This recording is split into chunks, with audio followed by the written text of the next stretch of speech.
want you to remember that no bastard ever won a war by dying for his country. He won it by making the other poor dumb bastard die for his country. Men, all this stuff you've heard about America not wanting to fight, wanting to stay out of the war, is a lot of horse dung. Americans traditionally love to fight. All real Americans love the sting of battle. When you were kids, you all admired the champion marble shooter, the fastest runner, big league ball players, the toughest boxers. Americans love a winner and will not tolerate a loser. Americans play to win all the time. I wouldn't give a hoot in hell for a man who lost and laughed. That's why Americans have never lost and will never lose a war, because the very thought of losing is hateful to America.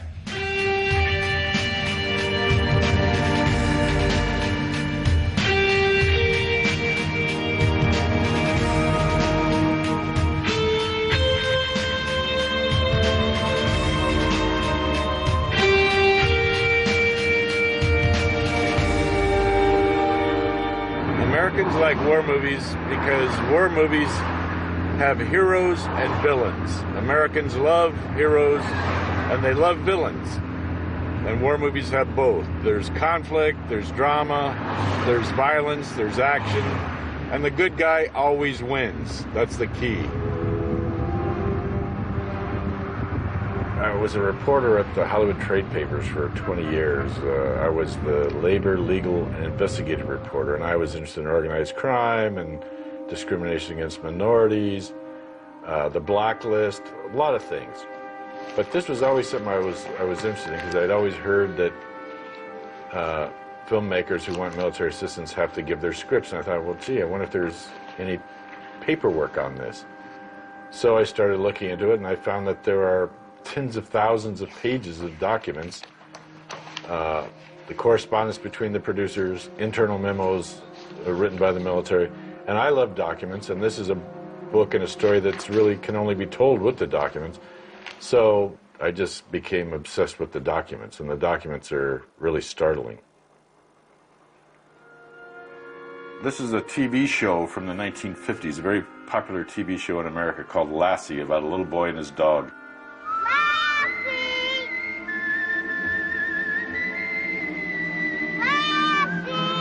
And they did several shows that had to do with the military. And the military had all kinds of suggested changes in the stories. There was an episode called Timmy versus the Martians. The little boy thinks he's contacted Martians, and there was a plane crash.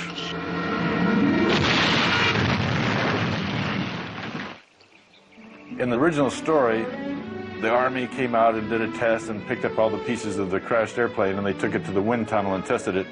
And they determined that the reason Lassie howled was because she heard a high-pitched vibration in the wing that was a malfunction in the design of the airplane. And that Lassie had now saved the day. Because of Lassie howling, they knew what the problem was, and now they could fix all the airplanes so this wouldn't happen again. But when they asked the military for assistance, all they wanted was some standard footage of a Cessna airplane, reconnaissance military aircraft. They said, no, we won't help you unless you change the script to make it so that the airplane was not faulty. There's no problem with the aircraft. So these are their notes right here. These are the military notes to the producers of Lassie. We have also reviewed Timmy versus the Martians. We have reviewed the script and interposed no objections, except that we strongly recommend that you change the circumstances of the airplane crash. They don't want children to get the idea that the military makes faulty equipment, because children are the main targets of the recruiting efforts, because they make children like the Army, like the military, like everything about the military, and so when they grow up, they'll want to join the military. Over and over, the documents are full of statements where they are targeting children to be future recruits. And the children and the people who see these films don't know that this is an advertisement for the military.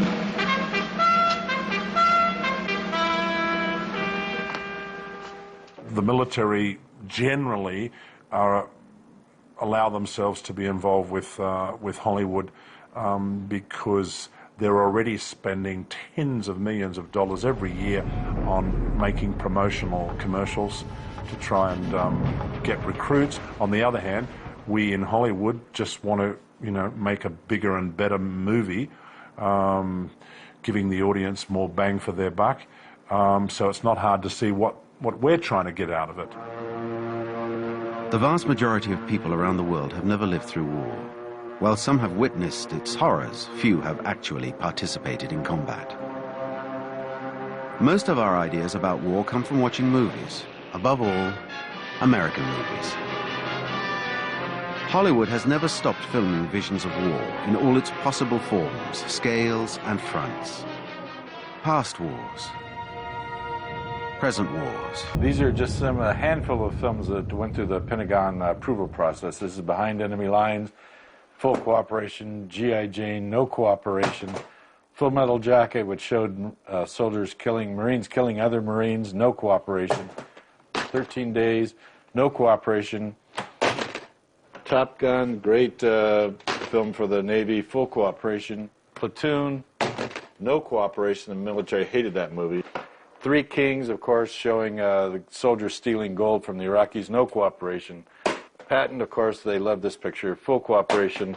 Pearl Harbor, again, Full Cooperation.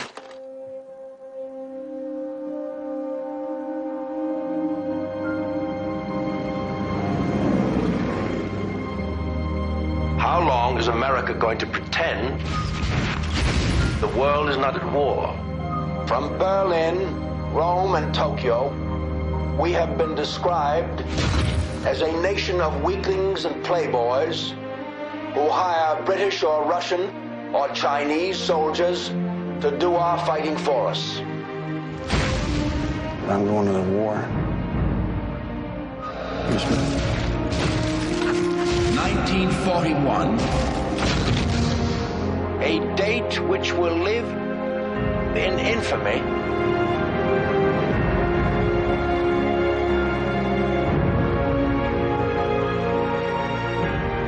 Pearl Harbor was a really boring, romantic view of the events leading up to and the day of the attack. It was a typical Jerry Bruckheimer recruiting poster for the military. We are at war.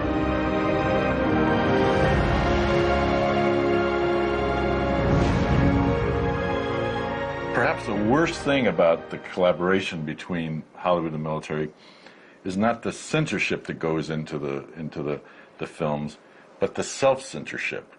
When you know that you're going to need the military's assistance, and you know that they're going to be looking at your script, you write it to make them happy right from the beginning. I mean, it is so terrible that you don't really have to know much history to recognize it's absurd. I mean, some people who don't know anything will think it's history, and this is part of the problem, because if it was called Tennessee, which was the working title, then it's a fictional story, it's a love story, and Michael Bay said he was making a love story as long as Pearl Harbor wasn't too far in the background because he loved to blow up ships. But if you're going to call it Pearl Harbor, then there's a presumption that this is about Pearl Harbor.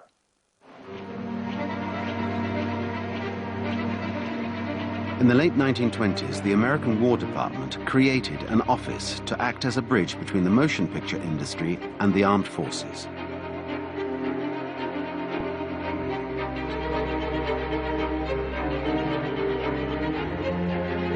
We understood that Pearl Harbor was going to be essentially an action picture with an element of romance. It was not going to be an attempt to replicate history as a docudrama. So we understood that. We did not enter into our relationship on Pearl Harbor with any illusions that this was going to turn out to be a kind of Man for All Seasons. It was not advertised to be that way. The filmmakers didn't pretend that it was going to be that way. So we knew that to some extent history was going to be the sacrificial victim in the service of drama. and action. But what we did believe, and I think that was borne out quite considerably, was that the film would awaken or reawaken interest in the period and in the survivors who were dying off by the hundreds of thousands. And we were quite gratified, in fact, that up to the release of the picture and long after the release of the picture, an enormous amount of attention, in fact, more attention paid on Pearl Harbor, the survivors, the combatants, than during the 50th anniversary of the attack on Pearl Harbor by a substantial margin. From the earliest days of motion pictures, the American armed forces understood the importance of encouraging the production of films about war and combat. In helping to make Wings, the first major cooperation between Hollywood and the Pentagon, the military went well beyond its role of technical advisor and became directly involved in the logistics of the production. Between the First and Second World Wars, American war movies celebrated the bravery of its soldiers and gave the armed forces an aura of invincibility.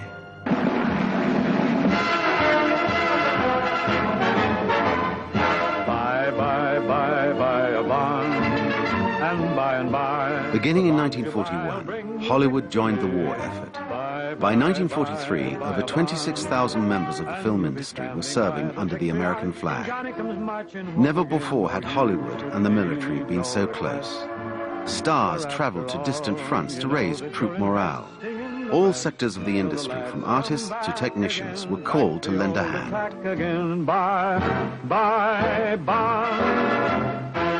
The Army enlisted several Hollywood veterans to film the war.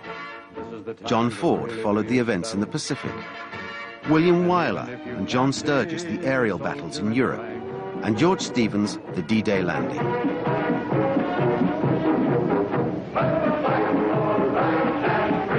Among these films of undeniable courage and generosity, one in particular stands out as an unforgettable statement about the reality of war.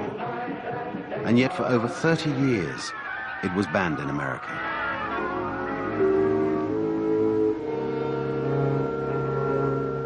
The guns are quiet now. The papers of peace have been signed. And the oceans of the earth are filled with ships coming home. In faraway places, men dreamed of this moment. But for some men, the moment is very different from the dream.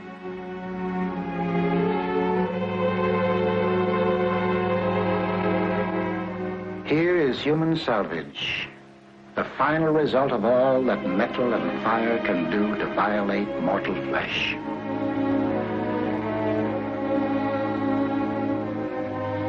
Some wear the badges of their pain, the crutches, the bandages, the splints. Others show no outward signs, yet they too are wounded.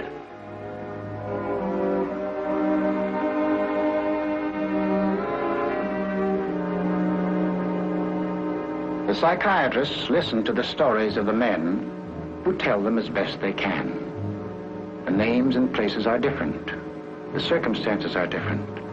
But through all the stories runs one thread, death and the fear of death.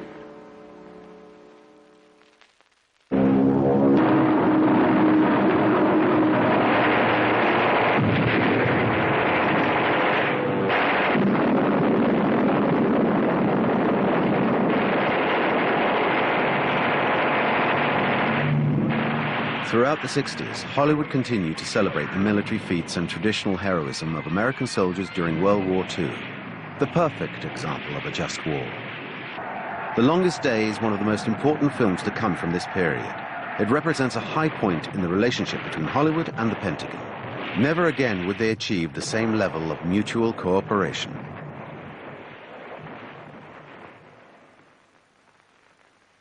But these images shot by George Stevens at the liberation of the Nazi concentration camps remain a shocking counterpoint to Hollywood's heroic visions of war.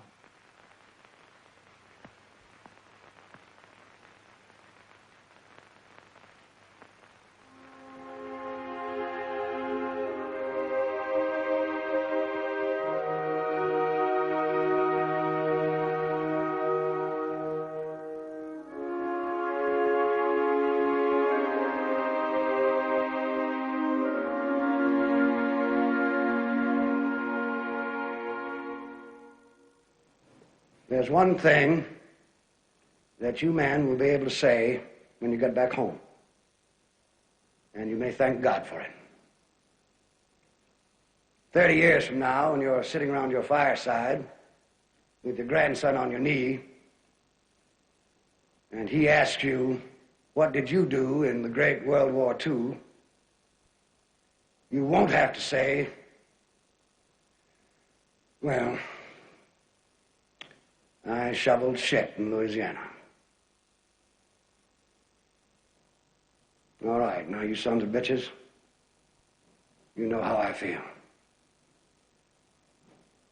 Well, I will be proud to lead you wonderful guys into battle anytime, anywhere. That's all.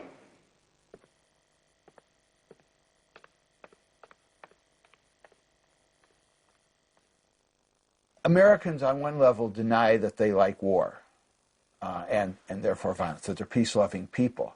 But the U.S. was created out of violence in the American Revolution. It was preserved in the Civil War.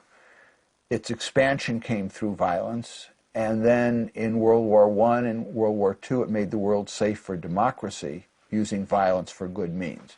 And my argument is that Vietnam became so traumatic, not only because we lost, but it was revealed that we really loved violence, and that's one of the reasons we got into the war. You know, we can win. We've always been able to win a little bit of violence, and we've won, and it didn't work. And so it was more traumatic than just that we lost. Why must young Americans, born into a land exultant with hope and with golden promise, toil and suffer and sometimes die in such a remote and distant place? The answer, like the war itself, is not an easy one. But it echoes clearly from the painful lessons of half a century.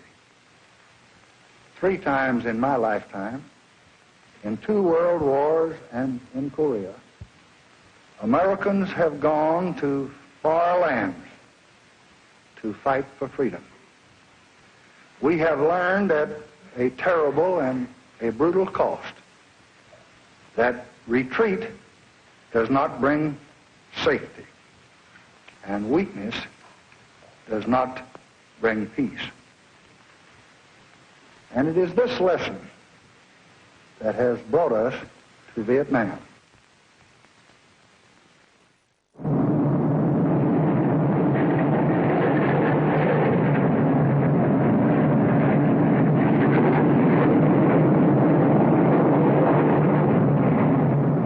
I think Americans thought Vietnam would be like World War II.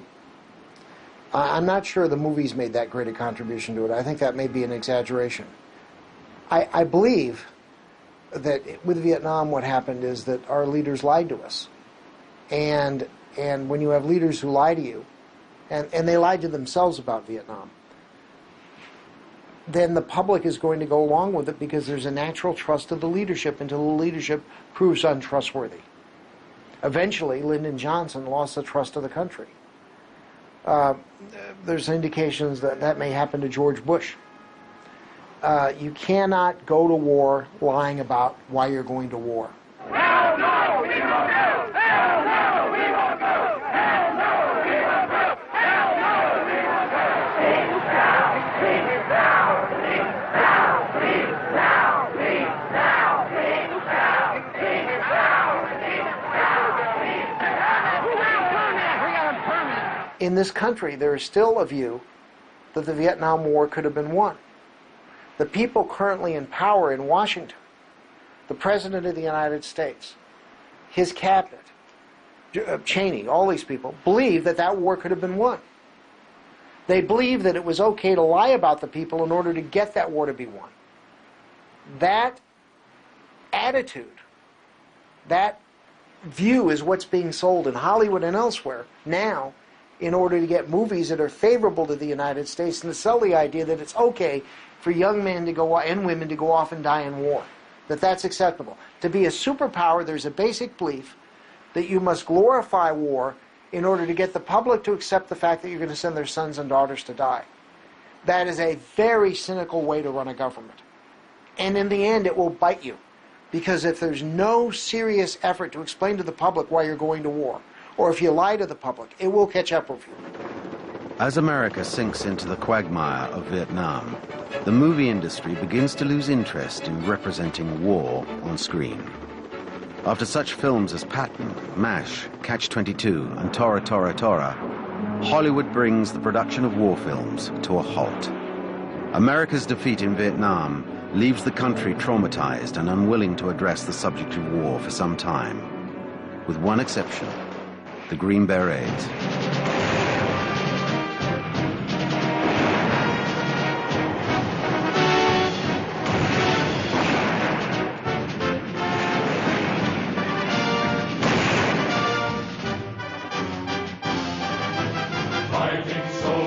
The Green Berets was a project that John Wayne had wanted to make, and he sent letters, which I have, to Lyndon Johnson asking him to help get the military to assist, which Johnson did. They rolled out the red carpet. They gave everything to the filmmakers for free. But after that, the problem was that the filmmakers did not come into the Pentagon requesting help until after the war was over. Because, again, Hollywood's interested in making money. The war had become controversial. They didn't know when it was going to end. They didn't want films laying around that showed a war that was over. So the issue wasn't how Vietnam changed the relationship during the war. It was what happened afterwards. And what happens afterwards is that the media has savaged the military, particularly the Army and the Marines, for their atrocities, etc. And so when the scripts come in, the scripts that do come in, reflect the filmmakers' perceptions of the war. Military argues they're not in any way correct, and therefore there is no way we're going to cooperate.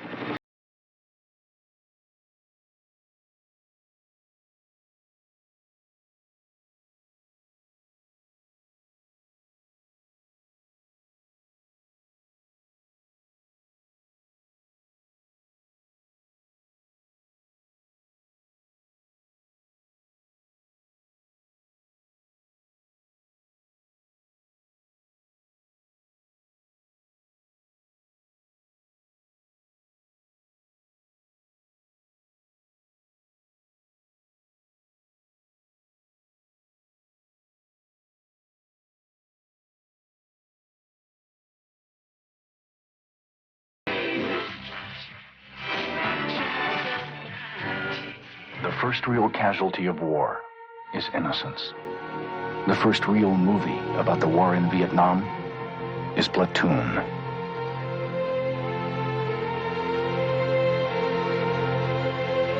Platoon became a sociological phenomenon.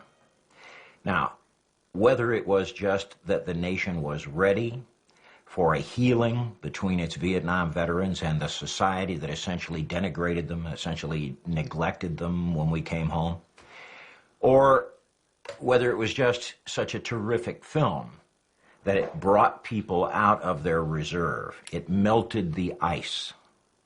I'm not sure, and that's not important. What is important was that what we brought to the screen in Platoon served to essentially thaw the freeze that was on between America's Vietnam veterans, their families who knew nothing about the experience in Vietnam, and even those who were against the war in America. Here's a film that works on so many different levels as a, for the time, complete reassessment of America's involvement in Vietnam and the raison d'etre and the ways in which that war was fought. It's an allegory. It's very much a personal film. It's a film that is realistic in its presentation of the futility of war. It's a film in which we find ourselves being lost in the story, and yet constantly reminded of things that we should always be reminded of, and that is that, you know, war is hell, it's madness, we're better to avoid it under any circumstances. It's the ultimate war movie. If you're going to categorize pictures that we didn't work on, I would create two categories. Category one is the picture that has the fundamental show-stopping premise. Apocalypse Now, an officer is sent out to assassinate another officer. Crimson Tide, an armed mutiny aboard a nuclear submarine. Once you have a fundamental showstopper, there's really little point in pointing out that the ribbons are wrong or the haircuts are not quite right. Any film that's a good film, I think, will show that war is not the answer. Any film that the military assists always says that war is the answer. And every film that the military assists is worse than any film that they don't assist. If you had a list of all the films that the military refused to assist and compared those to the films that they did assist, it's like night and day. It's just the films are so much better when the military is not involved, because you don't have this censor telling you what to write. You have artists presenting their image, not the military's image.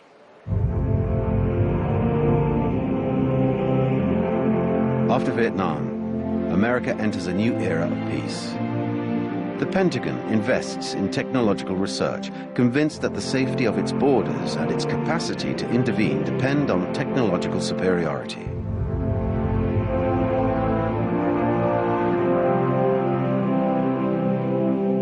Ten years after their divorce, Hollywood starts to offer the Pentagon stories about the technological image it's looking to promote. The film that brings them together once again is fittingly an enormous commercial success.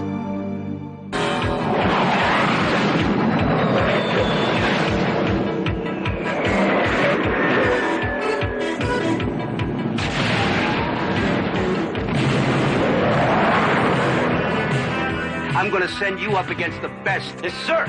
You two characters are going to Top Gun. I feel the need for speed. For 5 weeks, you're going to fly against the best fighter pilots in the world. You guys really are cowboys. It's my belief that Top Gun was a milestone picture because it signified the rehabilitation of the military as acceptable subject matter in a positive context.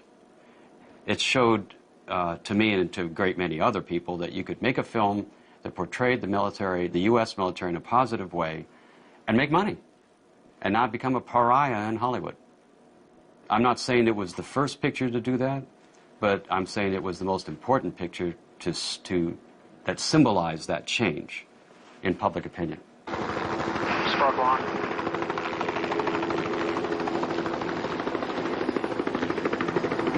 Takes off, call. Stop. And sparkle on. After 10 years of self-doubt, America can make a fresh start and begin to imagine a future that may involve military interventions beyond its borders. When the Gulf War breaks out 3 years later, the American public, with images of Top Gun fresh in mind, has no reason to doubt its victory. It was a highly sophisticated, highly technological war. Having learned its lesson from Vietnam, the American Army took every precaution to control the images which reached the public. No more bodies would be seen, no more direct human suffering. As in a video game, the images of contemporary warfare became clean.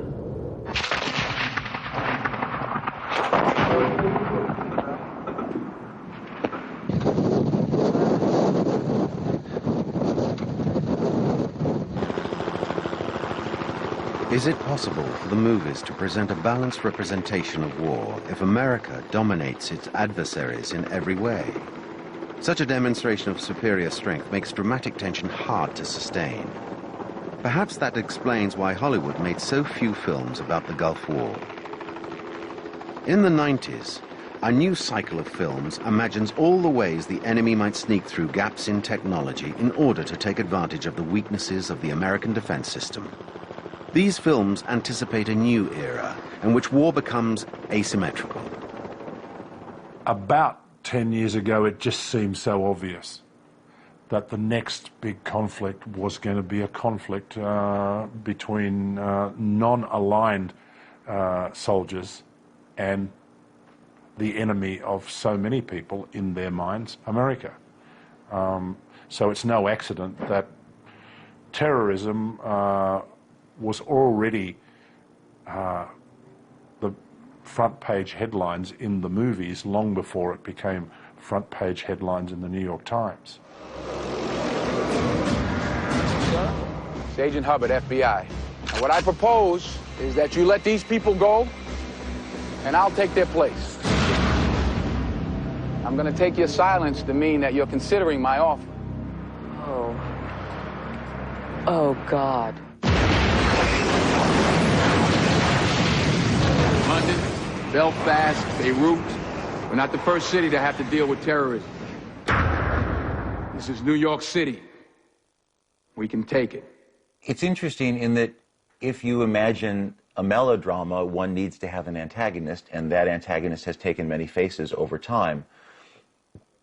It didn't take a huge act of imagination to be aware of what was happening in Europe, you know, with that kind of radical fundamentalism, and to see that there were so many places that were already dealing with the issues that I was addressing. So I wasn't making it up out of whole cloth, and it was easy to point to that. But the sensitivities of the Arab American community were something that was new and something that the film had to reckon with. Today, with the invocation of the War Powers Act by the President, I am declaring a state of martial law in this city. We intend to seal off this borough, and we intend to squeeze it. Do you have any idea what you're starting here? It's wrong. What if what they really want is for us to herd children in the stadiums like we're doing? And put soldiers on the street and have Americans looking over their shoulders? Bend the law, shred the Constitution just a little bit. We do that, and everything that we have bled and fought and died for is over.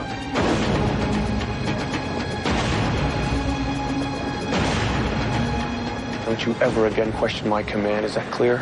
I'm not under your command, General. Take a look around, tell me if you really think that's true. I've aspired to try to talk about violence and its consequences. I've tried to talk about the fact that history is made up of people, that there are winners and losers, that there is a price to be paid, and that nothing happens absent its resonance and its consequences. Those films that I have objected to, personally or politically, are those that seem to objectify its participants and exploit the violence and exploit war to suggest that it exists without political context and without human consequence. Not surprisingly, the Pentagon refused to cooperate on Edward Zwick's film, The Siege.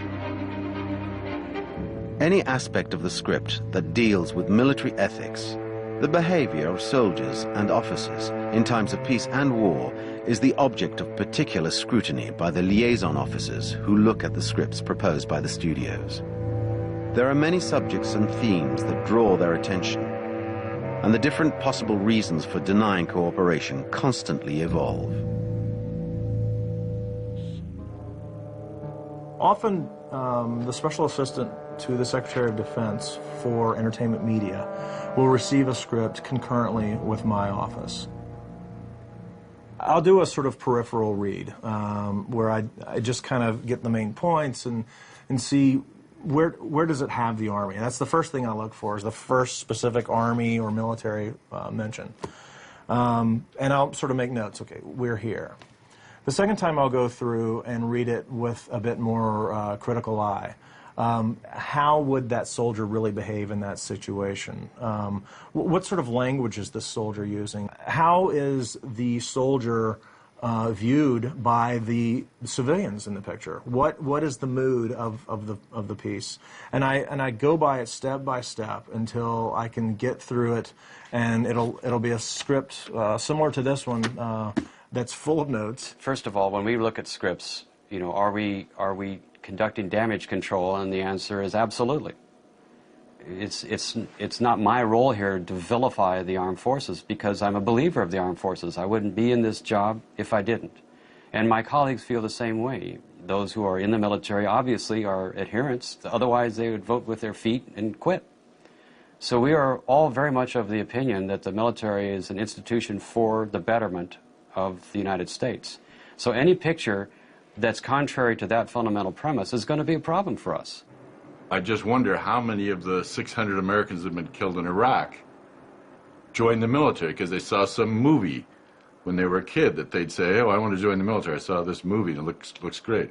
How many of the dead 600 Americans joined the military because of some movie that they saw, not knowing that the military was the ones that were behind the scenes manipulating the content of the script to make the military look better than it really was? Once they got to Iraq, it was too late. You know, it wasn't all so glamorous over there. When you use the military for propaganda, and the American public sees it all the time, the sensitivity to what's real and what's not real is lost. And because our movies are shipped around the world and everybody sees them around the world, that sensitivity may be going elsewhere. And what happens when that takes place is that when a life is taken, you care a little less. When you lose somebody, you care a little, oh, that's war. You know, we get this sort of very tough attitude. And I'm afraid that's what the movies are doing. This is the Windtalker script, the original script, and this is page 51 is the character of the dentist. And the description says, bent over a dead Japanese soldier doing what he does, relieving the dead of the gold in their mouth. And then the dialogue for the dentist is, come to Papa. The dentist twists his bayonet, struggles to get the gold nugget out of the corpse's teeth, sees Helmstead and the rest of the second assault coming to the slope. Well, this was a big problem for the Pentagon. They didn't want anything like this in the movie. This is an internal memo from the Marine Corps Film Office, Captain Matt Morgan, to Phil Strube, saying, page 51, the dentist digs gold from the jaws of corpses. This has to go. The activity is un-marine. And Phil Strube, his boss at the Pentagon, wrote back, stealing gold teeth. Yep, has to go. The dentist character displays distinctly un-marine behavior. He is, in fact, committing an atrocity. Well, they don't want that shown in a film that they're cooperating with. So the producers agreed that they would take it out. So the entire character of the dentist was eliminated from the film. It's no longer in there. As we see from the film, the real actual footage, Marines really did this during World War II. There is actual footage of a Marine with a pair of pliers pulling the gold teeth out of dead Japanese soldiers' mouth.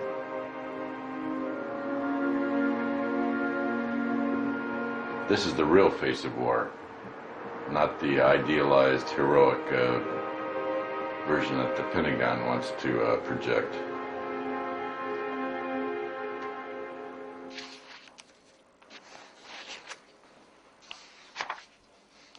My objection is not to filmmakers altering history. Filmmakers, art is manipulable, and filmmakers can say whatever they want. They can say something is absolutely false.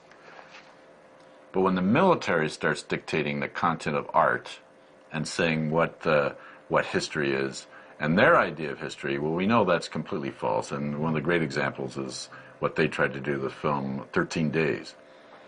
The filmmakers are trying to stick very close to real history. They had the actual Kennedy, before Nixon was taping in the White House, Kennedy was taping in the White House. And we can actually hear at the John F. Kennedy Library website, you can listen to the actual tape recordings that Kennedy was having during the Cuban Missile Crisis. 13 Days. We met with the filmmakers. We walked around the building a little bit. We chatted. I pointed out to them that the script was... Oh, I guess they weren't writing the script at that point. I'm not quite sure. I don't remember exactly where we were. I guess at that point they hadn't written the script yet. And I think I had discussion with the director, And I think he conceded that he was going to take some artistic liberties with history, which is not surprising. That's what everybody does. But when we got the script, we found that it was just impossible. It was so unrealistic. And we sort of did this, you know, my historian is smarter than your historian. And we kind of went back and forth, and they insisted that things had happened that my historian said did not happen, and particularly over some of the portrayals of McNamara and his relationship with in fact, the whole White House versus the military. I mean, we felt that the purpose of the military in 13 Days was to serve as a thuggish, malign presence against which the Kennedys could glow in contrast. This is a letter from Phil Strub to the producers of 13 Days from July 1998, where they told them that they're not going to give them assistance for this film. They're saying that they won't help them because both General LeMay and General Taylor are depicted in a negative and inauthentic way as unintelligent and bellicose. But in fact, that's exactly what they were. The two generals were very belligerent. They wanted to go to war. They wanted to attack Cuba. The record is clear on that because they have tapes showing it.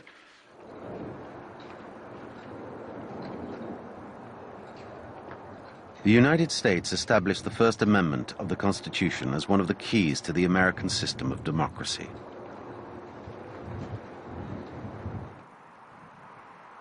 It's important to note that when the framers created our Bill of Rights, the very first thing they guaranteed was freedom of speech and freedom of the press in the First Amendment. The United States protects speech to a level that I think is unprecedented around the world, that we have shortcomings. But one thing that we can point to with pride is the First Amendment. And the courts have historically always been highly protective of the First Amendment. The problem is one of method, in that the military wants to shape the message, but they know that they can't do it directly. They can't use a stick. If they go after a filmmaker who puts together a negative film, the courts will immediately shut them down. So instead of using a stick, they dangle a carrot. And they say that if you work with us, if you change your film, we'll save you millions of dollars. We'll give you access to aircraft carriers, film footage, U.S. personnel. We'll even set off ordnance so it looks like a real war instead of those computer-generated things. The Pentagon is like a giant white shark, that public relations machine over there. It just moves through the water, looking at targets of opportunity and going snap, snap, snap. And that's not going to change. Congress's interest is they want to look patriotic and they want to get reelected, so they're not going to stop it. And the commercial media, which, by the way, due to the vertical integration of the media, the fact that these media companies that now own the movie studios, now own the TV networks and the book publishers, are looking much less critically at all these issues because they can profit by this. So there is no large opposition to what they are doing. And therefore, I think it may get worse. And the only thing I can tell the viewers, the people who are the end users of these products, is when you see these kinds of films, understand you're looking at government propaganda. Is the American will in favor of our involvement in these pictures? I have no way of knowing because there have never been any surveys. But I can tell you one thing. Their elected officials are certainly not opposed to it because it's nothing that we keep quiet or secret. We don't advertise it. We don't choose to try to be prominent to gain attention for ourselves. The public affairs world wants to stay behind the camera, not in front of it. But there's certainly nothing that we're hesitant about. We're not ashamed of the relationship, nor have we ever heard any complaints or any requests to modify it from the elected officials of the American public. So I can only say that though we may get an occasional letter saying, why did you work on this picture, why did you work on that TV show, most of those we didn't. They just think we did. Americans have no bloody idea who Phil Strub is. And yet he has done tremendous work in shaping popular culture. They wouldn't like it. I mean, if you told them who Phil Strub was, they wouldn't like it. They wouldn't like what he does or what he represents. But that's the point. Nobody tells them.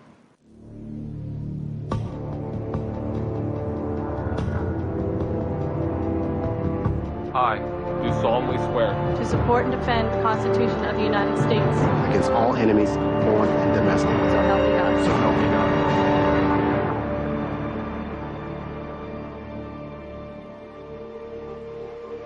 I was once told by a commanding officer, it's not a question of if we go to combat, it's a question of when. And you have to ask yourself, will you be prepared? Since no films have come out of Hollywood about Iraq or Afghanistan, the military has decided to take the initiative. After 9/11, their approach to their image has radically changed. Total team effort, I call it. That's what we bring to the table, Navy Marine Corps. Navy Marine Corps team allows us to... The result is this new type of short documentary, made to look like Hollywood movies and intended to be shown in theaters like Movietone newsreels of the past. 12, 14, 16, 18 hours a day or more if you're doing combat in some cases, and they do it with a smile on their face. They want to do stuff that's important for their country. But in this case, there is no screenwriter or director, not even a journalist, no more intermediaries. It's the soldiers themselves that do the filming, with a camera in one hand and a rifle in the other.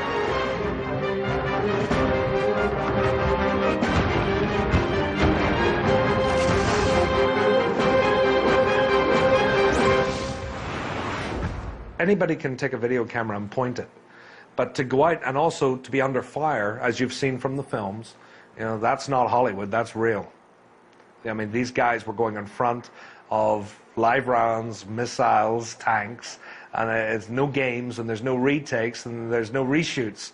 They had to get it, and their mission was to get the shots in the best, with the best visual content of the background to the foreground to whatever that they could possibly get. You know, propaganda is creating it for you to do something. This isn't. This is telling you something that happened. I'm not asking you to do anything whenever you watch this. It's documenting what happened.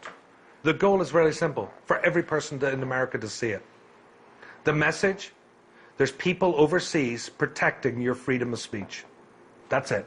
There could be nothing more poetic, nothing more symbolic than the U.S. military supporting an anti-war film. And that's the great loss. You know, these offices could in fact be the finest moment for our system, to show that the U.S. military is there to protect viewpoints, all viewpoints, even those that don't favor it. But instead it is yielded to this great temptation. You know, Oscar Wilde once said that the only way to be rid of temptation is to yield to it. And that really sums up the military liaison offices. They have yielded to every temptation, great and small, to manage the image that appears on the big screen.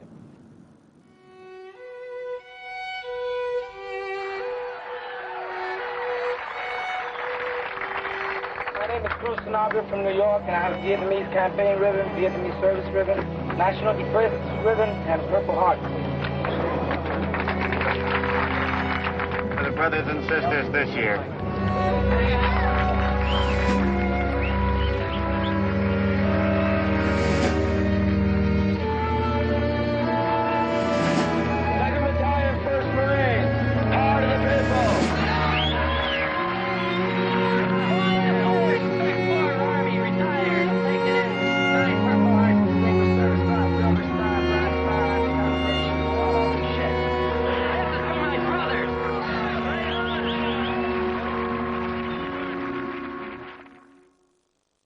Möter blev